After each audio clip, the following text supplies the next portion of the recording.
All right, what's up, people? We're back. This is Fun and Truth in Black and White with Pat and Jay. I'm Pat. I'm Jay. Pat, what's going on, man? What's up, Tonight's man? episode, disappearing acts. Your fault, why or why not? Let's do it, man. All right. You know, What are we talking about here, Pat? relationships, again. Love and sex. Love and sex, again. You're with somebody, whether you're person A or person B, Yeah. the other person disappears. They break out. So, is this a sudden, just like, everything's going cool and they just disappear? Or is this like, you knew that something was going on? We already addressed, like, the latter falls under, like, breakups, Right. which we talked about. We're talking about Sudden death, like a crazy fork in the road, sudden U-turn, there's a cliff, somebody disappeared. What we're going to examine, though, All right. is why or why not that Give happens. me the doppelganger, baby. So here we go. I mean, like, look, people, you know, some schmuck is on the phone with his boys. Like, I don't know why she just stopped calling her. You know, and then he's painting the picture like, how could she do this? Or some chick is on the phone telling her homegirls, oh, he disappeared. I don't know why. Things are going so great.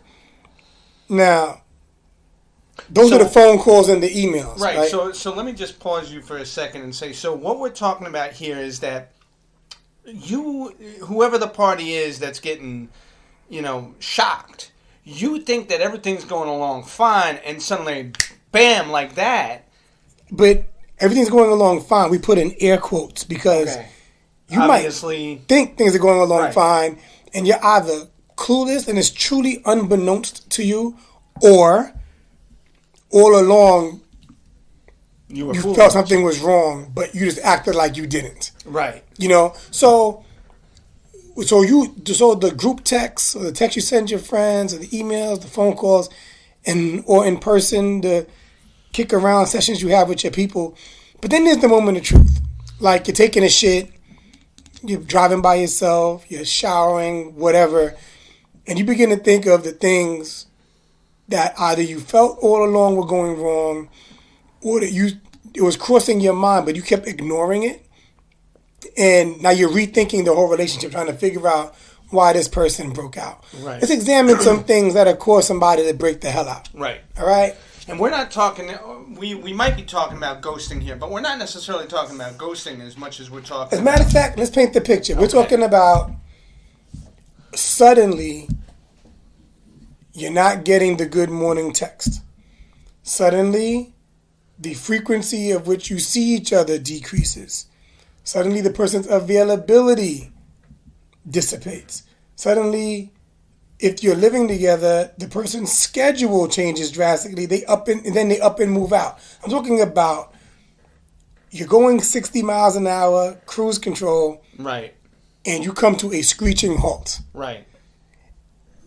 Why can that be your fault or the person's fault? Mm-hmm. Now, what the hell are you doing?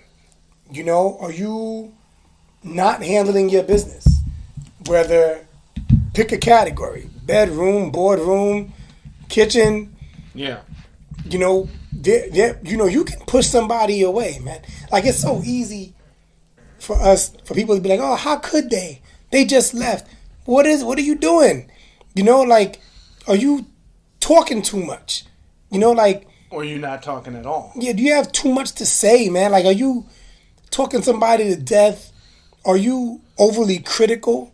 Right. Can they never, they're never good enough? Right. They sweep the floor. And you're like, you missed the spot. Right. You have kids, they changed the child, they did the child's homework with them. You go behind them. They didn't do that good enough. Right. They made some food, you're like, it's too salty. It's not seasoned enough. Like, are you the kind of person that always has got some shit to say? Mm-hmm. Like you go into each situation trying to pick it apart and figure out what's wrong with the situation. Right. Like, you have an appreciation for nothing. Mm-hmm. You're going to get left, and you deserve to get left. Right. And that person, why didn't they talk to you about it? Why didn't they come to you about it? Because based on all the stuff that I just said, you're unapproachable. And they can't come to you about it. When they come to you about it, you're going to parse that and find something else wrong with what they're saying. Right.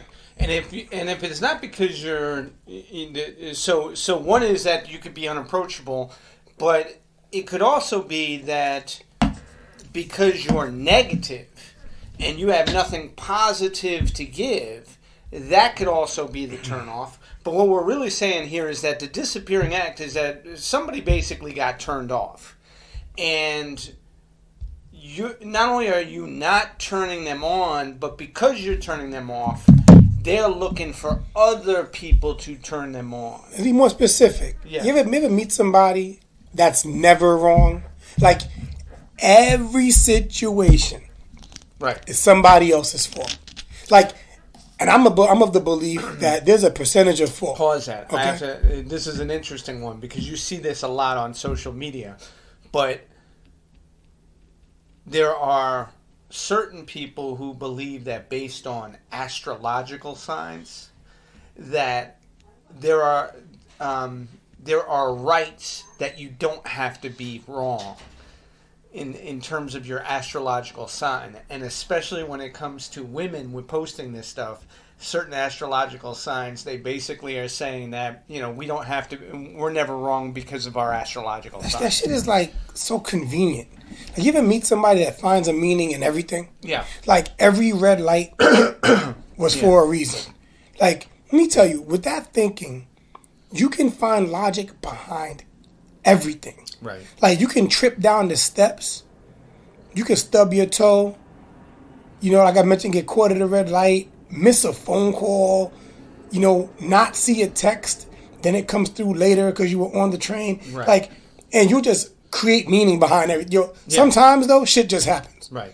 Like, you can connect the dots if you want, but you can create any narrative you want. So I think that's bullshit because it's so convenient. Of course. Like, I'm not saying it never has merit, but I'm saying sometimes people just connect the dots as it suits them. So have you had any experience with men or women or both that are never wrong? Absolutely. And to the same point, who will never apologize even if they are wrong? So first, with dudes, you gotta be my friend or a family member, right, or a colleague or something. If you think you're never wrong, the conversations are so brief, and I exit stage left. So off the top, I don't care enough about you to keep going. Like, I'm seasoned enough to know that conversation isn't going anywhere. Yeah. Now, in an intimate relationship, it's different because I have feelings, right? But I've been in that too. And eventually, it's the same fate. If you... Listen, something goes wrong. Very, very, very rarely is it all one person's fault. Right. It might be a crazy lopsided, percentage like 80-20, 90-10, where somebody is, usually primarily wrong. But 100% wrong, it almost doesn't exist. And you need to own your shit. Right. If you can't own your shit, we're done. Even if we're not done at that moment, we're going to be done eventually. And if you're able to own it, but can't ever apologize. Right. I can't fuck with you. Like, we're done because your whole scope, there's three sides to every story. Right. Yours, mine, and the truth. Right. Because it's all a matter of perspective, right? Mm-hmm. So, back to the title, Disappearing Acts, Your Fault, Why or Why Not? You need to look in the mirror and honestly assess your own shit, because you could be kicking somebody out the door. So let's get into this from the standpoint of apologies, because that's a big one oftentimes on people. But the disappearing act is basically, someone makes a left or a right turn, suddenly it's a 90-degree, walk away. And it often has to do with the fact that the other person did something, so they do something completely unexpected. So the disappearing act isn't just that, like you didn't see it. It's the fact that this person is doing something completely unexpected to make you aware that you done fucked up. Good point. And you know what, though? It's a breaking point. So, on one hand, it's sudden because you're like, they've been eating my shit this long. Right. There's no reason for the person to think it's going to change. But everybody and everything, like the studio we're in right now, this table, if I put 300-pound dumbbells on the shit, it's going to break. Right. Like everything has a breaking point. Right. It doesn't matter what with people, even that doormat person you're with that's letting you walk all over them for years, eating your shit, there's a day and there's a point where they've had enough. Where they're not having it. Exactly. And this is your day. Yeah. This is what you get. Exactly. So fuck it. Like, I just think people need to be more accountable. Everybody walks around like there are women walking around like, I want a man to put me in a nice house. Right. I want a man to marry me. I want a man that's 6'3", chiseled, whatever. Right. And this same person isn't working towards their own goals. Right. Then they see this same dude, or like let's say that this dude actually exists, and they meet this cat, right? Yeah. And now he's doing all these same things with somebody else. So this chick sits back like, well, how come he didn't give all that to me? Right. It never even occurs to her that the woman he's with got half that shit for herself. Right. And then the other half of it, she worked with the dude. Right. Together. Right. To build all these nice things they have. Right. So here she is looking at this dude and even coming to him talking about where you fell short. Right. I thought you were going to give me this. Yeah. I thought you were going to give me that. Right. Now, I'm not talking about a deadbeat. I'm talking about a guy that's giving everything to this girl. Right. But sometimes things don't go according to plan, right? There's like, whether you believe in a higher power or not, there's like your plan, then there's like God's plan. Right. Or if you don't believe in God, whatever, there's your plan, then there's like reality, right? Things happen. You can drive to Brooklyn right now. If there's a car accident and you got to switch directions, you're going to find another way to get there, right? That's right. So no matter what. So here you have this girl, right? That might try to pull a disappearing act on this dude, right? Because she feels he fell short, right? Meanwhile, he met another woman who's like, let's do this shit together, right? Right. And this chick is sitting back. Well, not only that, but he probably has a selection of women just based on what you just described. If he's handling business and he has it together, he does not have a shortage of women that are knocking at his door.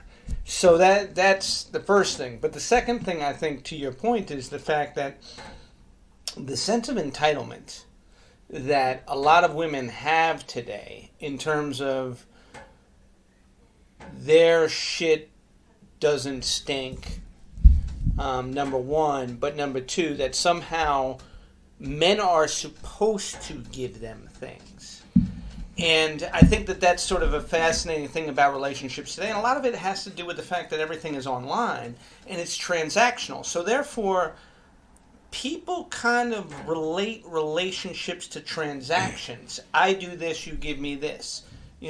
We do this together, I get this out of it. There's no real understanding of give and take, and the fact that, especially in, well, let me just take it to the bedroom, because I think that's where, it's clear to everybody, is that if you're giving it right in the bedroom, obviously the other person is going to be more attached to you. If you're not giving it in the bedroom, obviously the other person's kind of like, well, maybe he has other good qualities, or maybe she has other good qualities. But the reality is 90% of where you spend your time in an intimate relationship is in the bedroom. So if you're not giving it and the other person's not letting you know, you can't improve. So therefore, the disappearing act is only in a matter of eventuality, because you're not communicating with each other in terms of how to make it work. Yo, all this shit is hand in hand, right? So, and like so much of it is mental. Right. If somebody's mentally checked out, one or both people are disappearing at some point. Right. Whether they're pushing the other person to disappear, or they themselves are going to one day disappear. Right. Your point's a good one, but it's all tied together, man. Like, it is mental. Yeah. It is mental. It is mental. It is mental. Like, because I think we've all been with people that were physically gorgeous, but the chemistry just wasn't there. Right. You know? You even scratch your head like, damn, this chick is bad. You're like, why am I not really into her? Yeah. And it's because she didn't get to you mentally. Right. And then emotionally, right? Right. So all that was there is the physical. Now, yeah, you hit it. Yeah. You know, it's cool, you know? Right. But it doesn't have the staying power. Right. Lasting power. So, yo, this disappearing shit, look, man, no one wants to poke themselves in the eye. All right, listen, we're going to disappear for a minute. We'll be right back. We're back. Fun and Truth, Truth and Fun, Jay and Pat, Pat and Jay. Check it out. So, we're talking about disappearing acts, your fault, why or why not. Why not? Let's talk about dudes specifically that are wondering about this woman that broke out. A lot of times you're out of chances, bro. You know, you were given opportunities to fix your shit. Let's talk about pulling weight. The job market is fucked up, right? There are highly educated people that have a hard time finding work.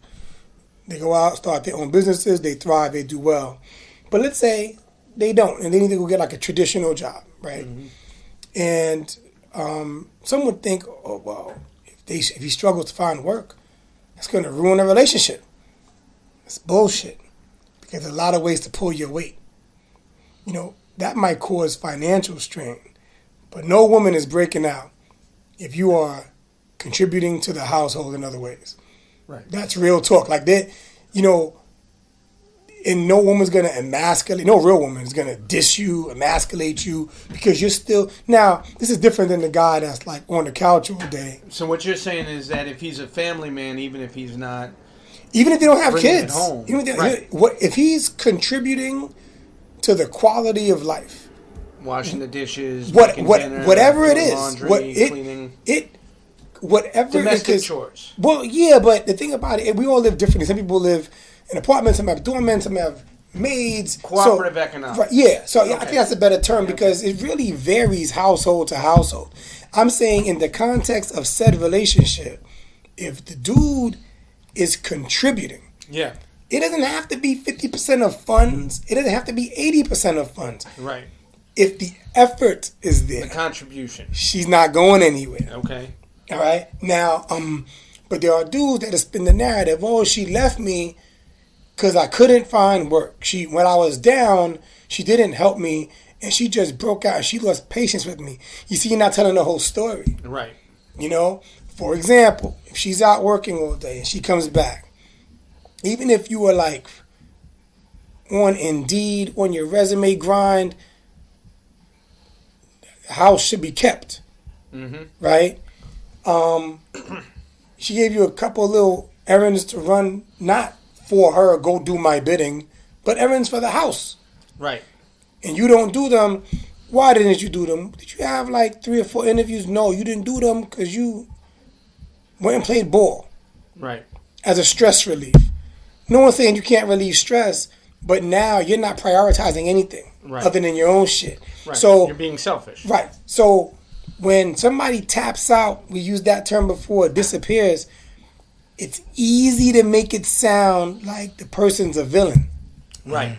But what you got to do is be like, what the hell did I do to cause this shit? Right. Because everybody has that person probably will rock with you till the end of time if your effort is there. I'm going to flip on you, flip this on you, sorry, you know, and say, why not? In other words, maybe it's a good thing that they disappear. 2 reasons. First is that, maybe you are selfish. And maybe that disappearing act is exactly what you need to recognize, that, number one, you're not ready for it. So being in a relationship for you was all good and fun. The minute that they took the left turn 90 degrees, walked away, it's kind of like, all right, maybe I'm not ready for, what this person wants. So that's the first thing. But the second thing is that, is it something subconsciously that's really going on that you are pushing them out anyway? And here's what I mean. You just brought up the fact that you could be looking for a job and you go and play ball or do whatever and it comes off as selfish. But what it really is the fact that the other person is looking at the relationship through one lens. And your situation is stressful.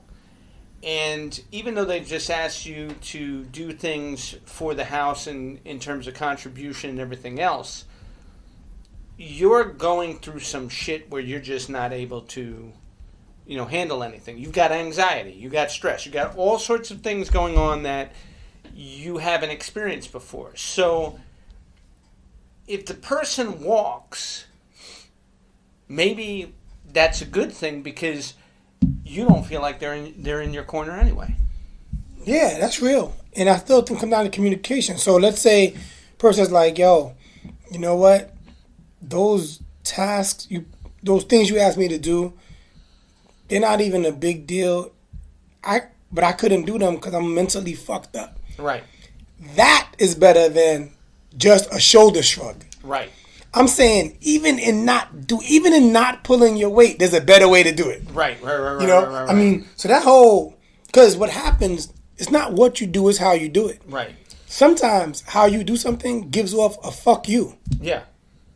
And nobody likes that feeling. Yeah, I mean, let's put it this, this is something that people are only beginning to really understand, the tip of the iceberg in terms of anxiety is real. Mental illness is real. And mental health overall in a relationship is something that both people have to be working on constantly. And it's a real critical issue when it comes down to crisis and stress that, comes up during the relationship, at different times. So, one person could be going along, taking care of business, handling everything. They've set goals. They want to go in a certain direction. But all of these things keep happening. And suddenly this person realizes they have to completely change their life. Another way that disappearing acts are good. Yeah. We talked, recent episode, I think 2 weeks ago, we were talking about are relationships ever really over and the stages of breakups and all this shit.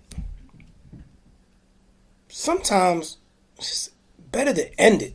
Like some people don't want to go through the conversation. Then the person has a rebuttal. Then there's the guilt that the person might put on you. And then there's the makeup sex to try to save the relationship. Then let's try to rekindle. Let's go away. And let's date again. And if there's something to be salvaged, all that is great. But sometimes a person can be prophetic.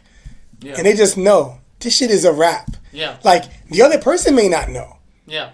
But it takes two. Yep. So the one person is like, I know that at the end of these conversations, these tears, uncomfortable dinners, uncomfortable holidays, the same trip the other person wants to take to rekindle your love, it could be a weekend getaway. You're looking at it like 72 hours of hell because you're bored out your fucking mind.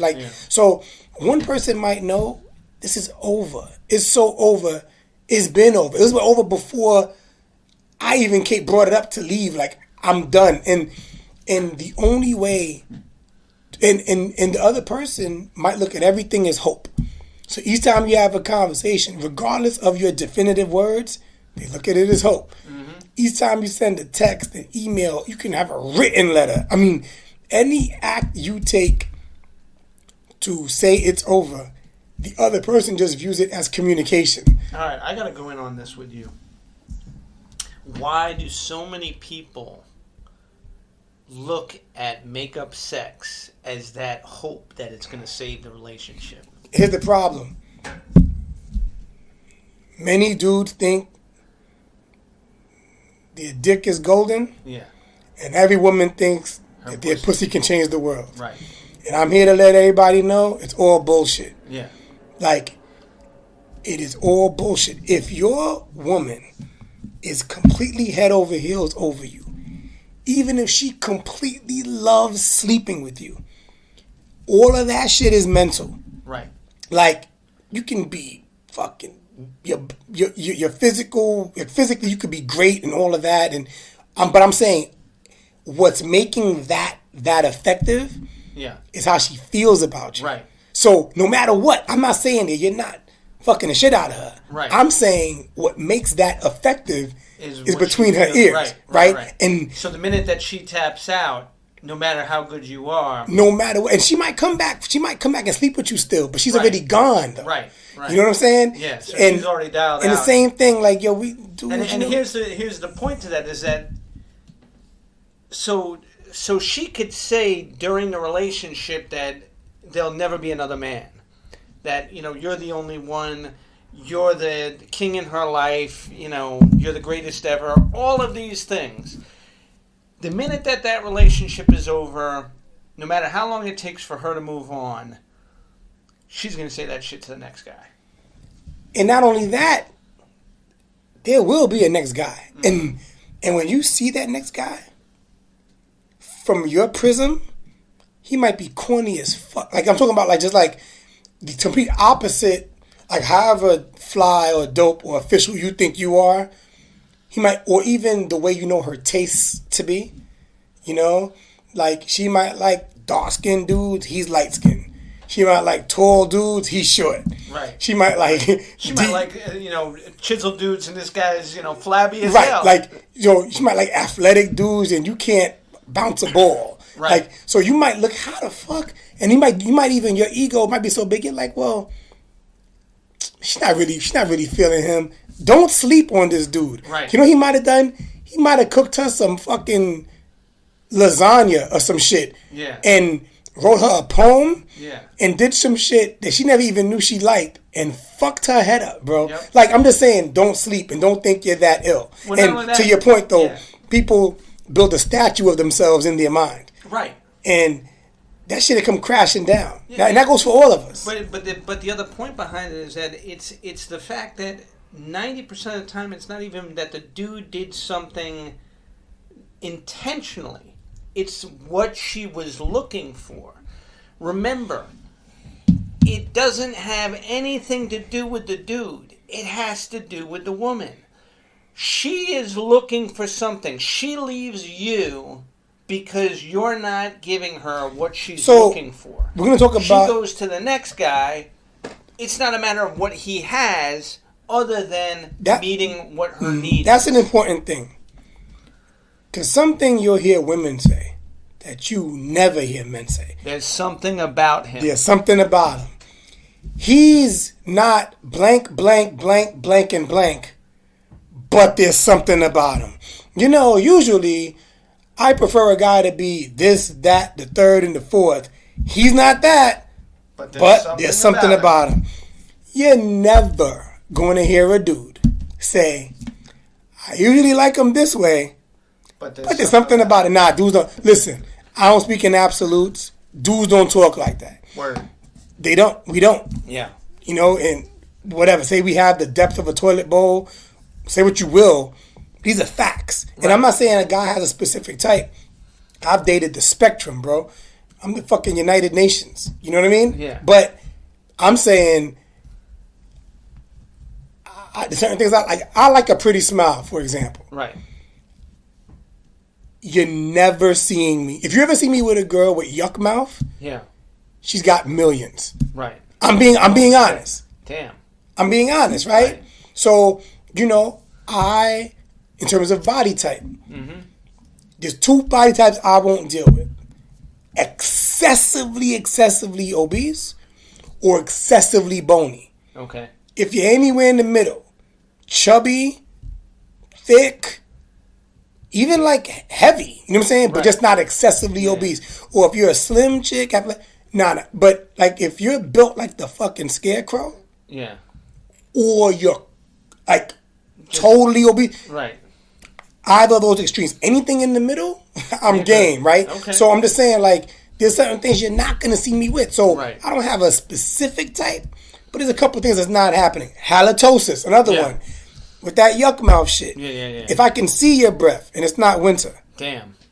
Like, if I'm afraid to tell you a joke because you're gonna laugh and let out a fucking odor that's gonna make the plants wilt, right? I'm not fucking with you, right? But this is me though, right? So unless she's got millions. Well, she got millions. Look, man, I might be in the will. All I'm saying is, well, and your disappearing act as if you're not in the will, right? You're right about that shit. Don't let me if I get a copy of that shit and I don't see my name, maybe I'm not fucking her right. I don't know. But to your point though, when you say, something about him, that's real. And see, looking at this dude like, he's not gonna last. Right. Man, they fucking putting out babies and shit. Right. Because you underestimated him, overestimated yourself. Right. All right, let's take a break. We'll be right back. All right, we're back. This is Fun and Truth in Black and White with Pat and Jay.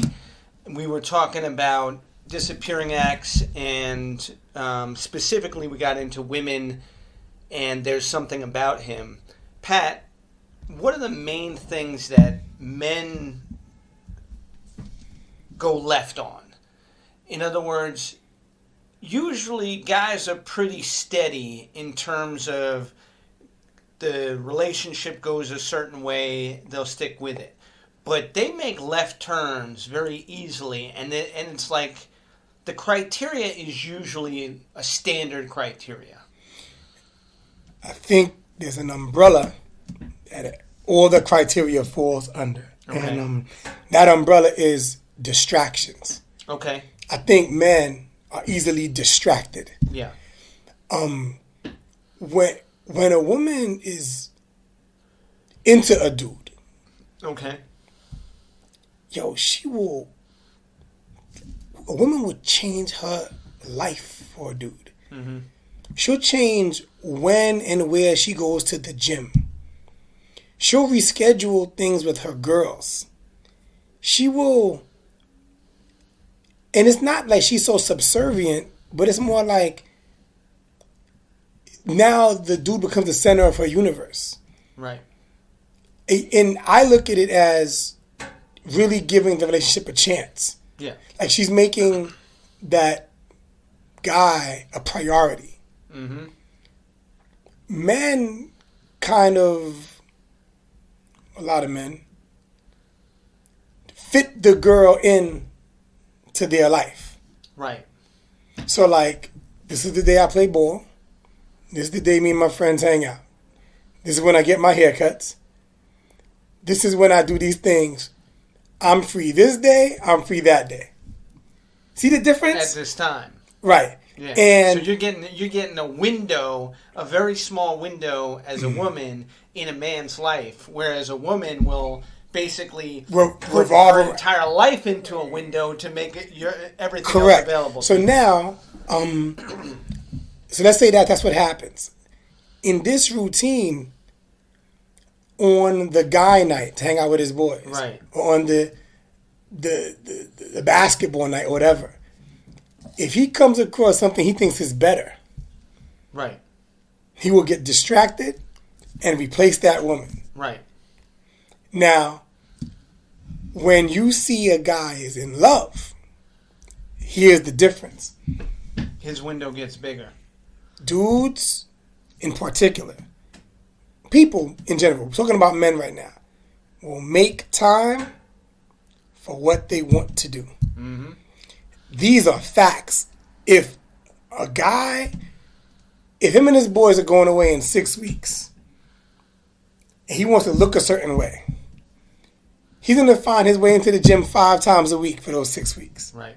Even if he previously was going once a week. Right. If you ever want to know, let's broaden this to both genders. If you ever want to know how much somebody's into you, simply put, look how much time they put in. Right. Time is the most precious resource. Mm-hmm. Don't look at how much money they spent. Because they can spend $2,000 on a little weekend getaway. And you might overinflate that in your mind. Like, oh, he took me away, it cost $2,000. So that's not really effort. Because $2,000 can be lost, it can be re-earned. Right. You know?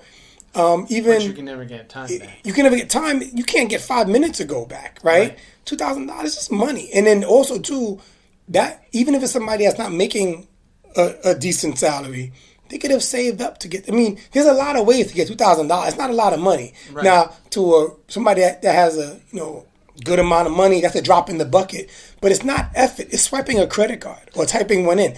But time. Yeah. If somebody is giving you that, forget the dick. Right. Forget the pussy. Right. If they're giving you their time, Yeah. along with everything else, Yeah. that's really the only sign you really need. Yeah. You know what I mean? Agreed. But so I think that's the difference. And it's sometimes when you're in it, because what happens is we take on the other person's personality. Right. So what happens if a person's on the phone with you constantly and texting you and talking to you, they bring you into their world. So now they have a elderly parent. They have 2 jobs, like in a side hustle. Their stresses, whatever. So when they're not with you, you begin to have built-in excuses. Right. Well, she's not coming over because I know she's dealing with that. Right. And that could be legit, but at the same token, it gets cloudy. Right. And it could just be bullshit. Because I'm telling you, man, if somebody is really, really into you, all the shit they're going through, both good and bad, you'll be involved with. And you'll be involved with. Yeah. I think that's a valid point. I'm going to throw a curveball at you, though. In terms of the value of time in a relationship, oftentimes, no pun intended, but oftentimes, in the bedroom is where it gets very, very overinflated. So what we're talking about here is the fact that you hear women constantly complain about the lack of time that men take to get the woman stimulated and turned on before they do their due, and it's over. Additional to that is the fact that the after sex time is also often not greatly valued. So because men and women are different, the majority of men are not putting in the time in terms of overall intimacy, and the majority of women are sacrificing time because they think that that's what they need to do in order to have a happy man. Because obviously that's where people go left, is they're not getting what they need in the bedroom. And we're not just talking about the dick or the pussy, we're talking about the time in terms of what's really going on. So you might start out fire in terms of the beginning of the relationship, but very quickly over time, because of the lack of time in the bedroom, the disappearing act. Here's what I think. I think people must be realistic. People must be realistic. Here's what I mean. If you're dating, yeah, each time you see the person you're dating, even if you're dating exclusively, you're getting their best. So usually there's a block of time totally designated to that person. Like, it might be 5 hours one night. It might be an overnight stay. It might be 2 or 3 times a week where you hang. So what happens is the juggling of shit occurs on the other days. Right. So each time you see them, time is not an issue. Mm-hmm. Intimately. If it's a full-time relationship, now you're seeing that person all the time. Right. So those off days are not days that you're together. Right.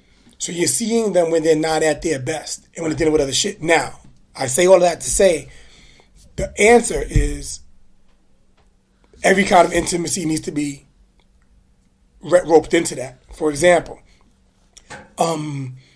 quickies without much foreplay and where you just roll over and go to sleep need to be part of the routine.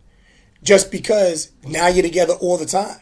Right. And no one has hours per day to dedicate towards a full intimate session. Right. So I think those quickies are necessary and they're not a problem unless they become exclusively just that. Right.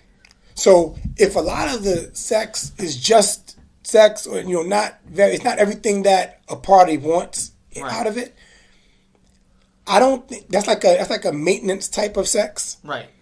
I don't think that's the problem. I think the problem is the absence of the other type. Right. So now, if a full-blown, satisfactory session occurs once a week or twice a week, surrounded by 3 quickies, I don't think anyone's going to feel empty. Yeah. Because they'll know these are these nights where it's going to be a quickie. It's a quickie before work or whatever. Right.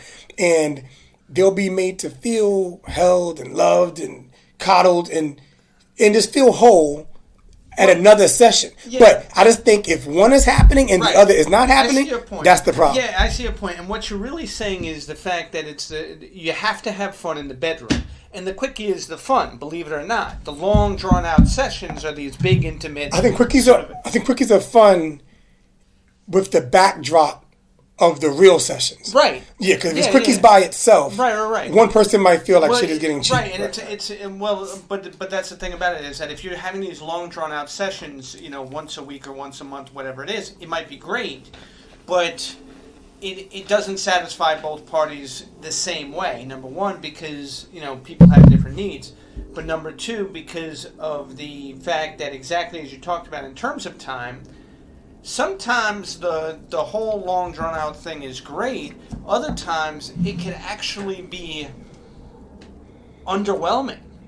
And so therefore what the quickies do is they provide that fun of connection that we're just playing around, getting something, done quickly, pun intended. Pun unintended.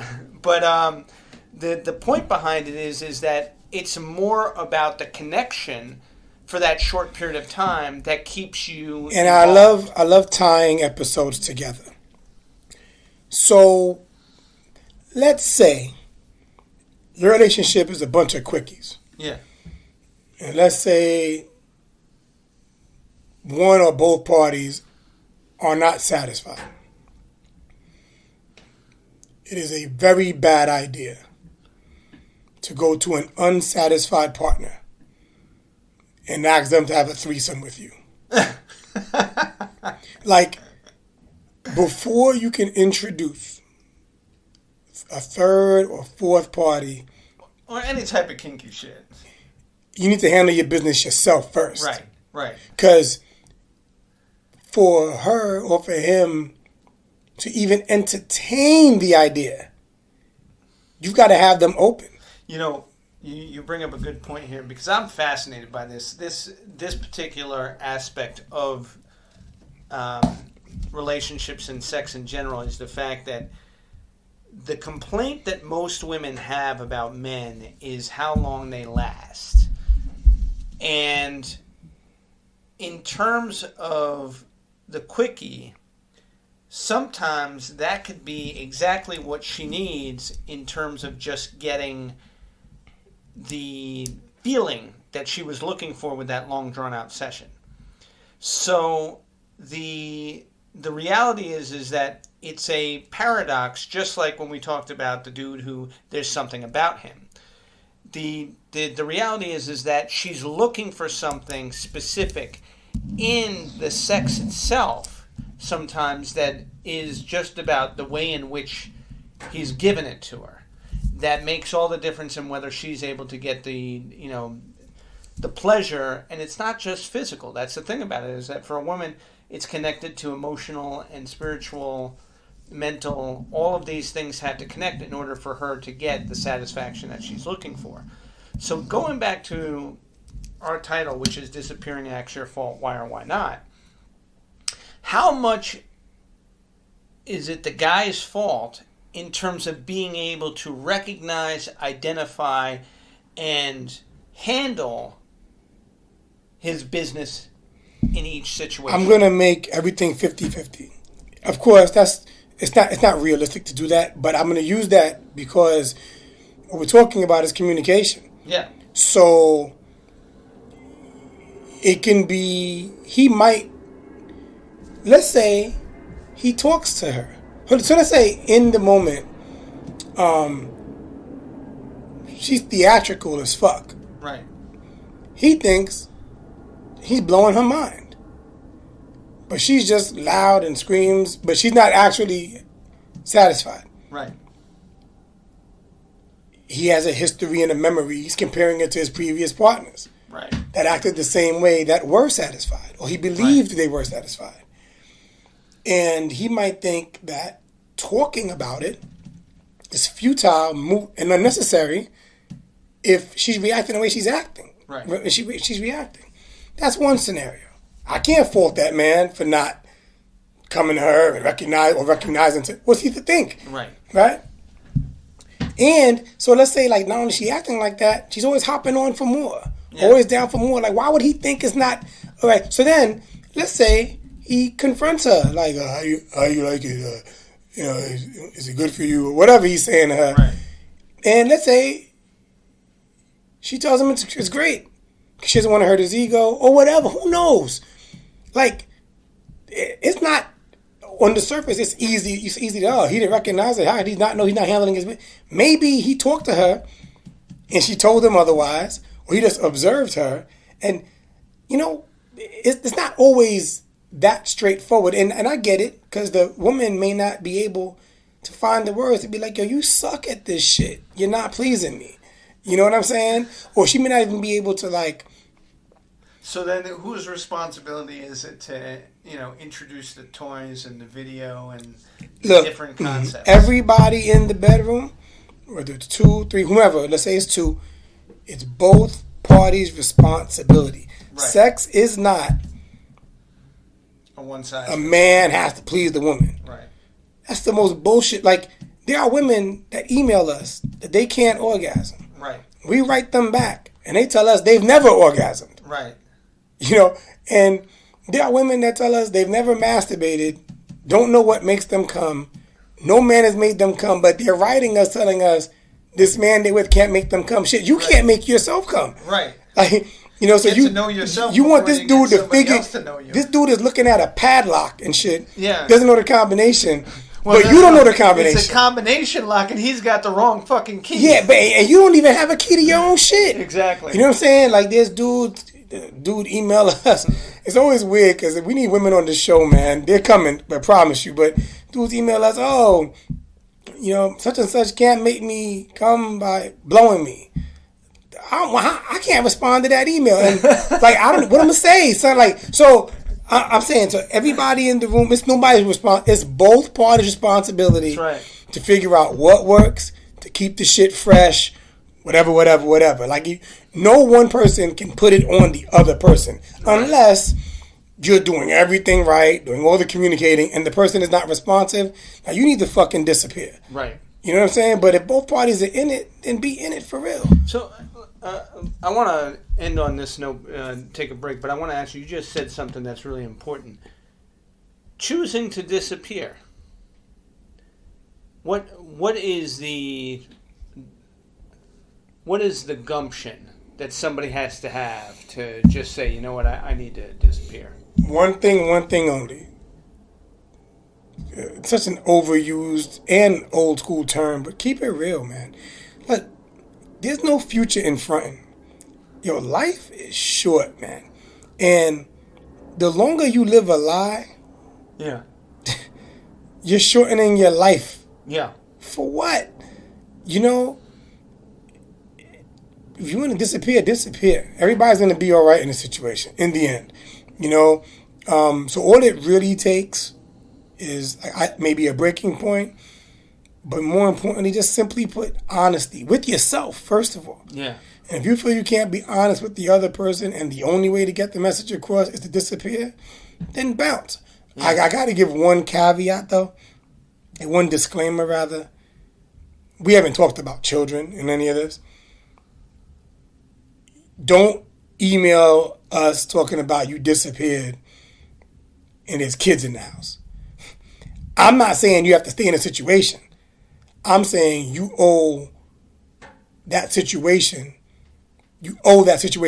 communication. Yeah. Like, in my opinion, in Pat's dictionary or encyclopedia, you're not allowed to disappear when you have children. Right. Like, you can leave the relationship when you have children. Right. But you need to articulate that shit. Right. Because you're affecting other people.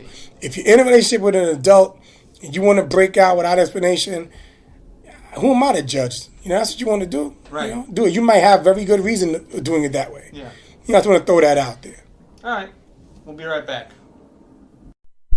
All right, we're back. This is Fun and Truth in Black and White with Pat and Jay. We've been talking about disappearing acts.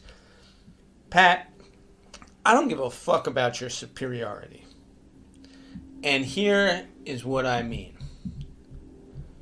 Whether we know it or not, and oftentimes we are not aware, we tend to think of ourselves as superior in some way to someone who has less than us or nothing at all.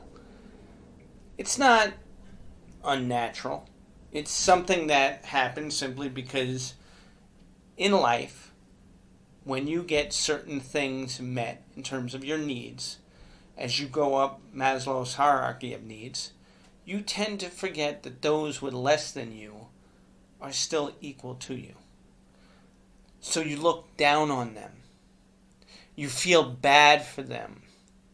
You say, oh, they're stressed out, they're struggling in life, let me give them $1 to help them out. Yo, that is your superiority bullshit talking. Somebody who has nothing is just as good as you. And tomorrow, they could be a millionaire. It's based on their ambition, their willingness to get up off their ass and do whatever is necessary.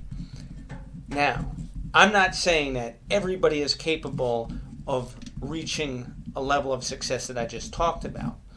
But what I am saying is that everybody is capable of putting themselves in a better situation. We denigrate people by not giving them that respect.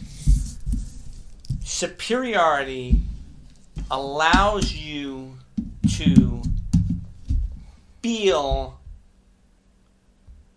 that you have the ability to have power over somebody, whether it's good or bad. And when you do that, you are basically emasculating the other person. So, I don't give a fuck about your superiority. A good friend of mine reached out to myself and some other friends and was telling us a story that really, it bothered him and it disgusted me as well. He was on the train and a guy was speaking to a girl. They just met on the train and he's obviously kicking game to her, trying to get to know her, maybe get her number, whatever, right? And he gets to the point, he says to her, so what do you do? And she said, oh, I'm an administrative assistant. Train is packed, it's rush hour. He says aloud, so the world can hear, laughing at her, said, oh, you're a secretary. Laughed at her. And she ran off the train and went to the next cart. Everyone should have laughed at him. You're a prick. And that's all I have to say. That embodies your I don't give a fuck. Yep. So, I don't know that guy, but, fuck him. Exactly. From Pat and Jay. All right? My PSA. It's actually an I don't give a fuck type of PSA. People in their fake ass drama, and specifically to try to draw parallels to your real drama. Person calls up someone. Oh man, I'm going through it. I'm really going through a lot. Or somebody reaches out to them. Hey, how's it going? I'm going through a lot. Well, what's going on? Care to share? And the person says, well, something major. Like, my sister just got diagnosed with cancer. So, or, and on top of that, I just got walking papers at work. Right. You know, and my benefits help my sister. Yeah. And now she needs this treatment. I don't know what I'm going to do. I got to find a job ASAP by the end of the month so that she can get a continued treatment. Right. For this incredibly debilitating disease that she has. Right. And the person you share this with, instead of just being supportive, they say something, and I've heard this happen. This happened to me, knock on wood, not in that situation specifically, but I'm going through whatever, and this person will say to the other person, man, I feel you. I'm having a hell of a week too. And the person's like, really, what happened on your end, you know? Right. Person's like, man, I had a flat tire. Right. I poured coffee on myself. You know, I lost 20 grand in the stock market. Yeah. And those are inconveniences. Yeah. But you're comparing your inconveniences to someone's life or death trouble. Right. And I think that's the most disingenuous and terrible thing to do. We talked a few weeks ago, about 3 episodes ago, about like the how invaluable it is when someone gives you their trust. People tend to minimize that. They don't really value that, but it's actually like giving you a fortune if somebody trusts you, right? In that moment, you don't have to have parallel drama. Even worse, you don't have to fake it either. This person got some real shit going on, and all you can do is, and I'm not saying those things that happened to you didn't matter, but relative to what they're going through, they're insignificant. Right. And even if you had real drama, your job in that moment is to be a good friend. Right. It's to listen. Your job isn't to say, oh, your shit is fucked up, well, mine is too. Yeah. Because what your job is try to comfort the person. Right. Or if you're able to help the person. So I have a real issue with fake drama just for the sake of drawing fake parallels. Yeah. Well, I agree with you, and I think that the saying of misery loves company, not all company is welcome at the pity party. And, additional to that is the fact that I think what we're really talking about is you need to be aware when these things are going on. When you're having conversations with people, and it doesn't matter whether it's an intimate relationship or not, when somebody's, revealing something to you and they're giving you their trust in that moment, they're sharing something intimate, Pat, you said it best. Your job is to listen. You have 2 ears and 1 mouth for a reason. And the most important thing that I hope that our listeners get out of this, pun intended, is the fact that, obviously we talk for an hour, and you're dedicated listeners that are listening for an hour. And it's just having that awareness with what we're talking about, that you then respond to us. That's what makes this show so exciting for us to come every week and bring it, because your emails, your questions, your comments, everything that, you give us after, spending an hour with us, that's the fire. Even right when there. You're cursing us out. We love it. We welcome it. All right. This has been another episode of Fun and Truth in Black and White with Pat and Jay. Thank you so much. It's been a great one, and we'll see you on the next go round. Till the next time. Peace and love.